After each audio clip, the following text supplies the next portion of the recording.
दोपहर में चंद्रयान-3 को लॉन्च करेगा। इसके लिए रॉकेट को असेंबलिंग यूनिट से निकालकर लॉन्च पैड की ओर रवाना कर दिया गया है।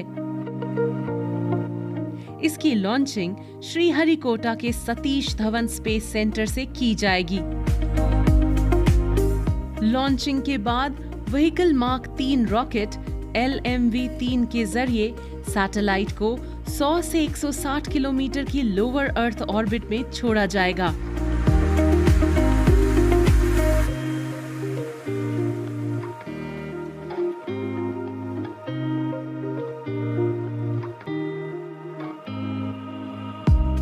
इसके बाद चंद्रयान-3 का प्रोपल्शन मॉड्यूल उसे लेकर धरती के चारों तरफ अलग-अलग समय पर 5 चक्कर लगाएगा।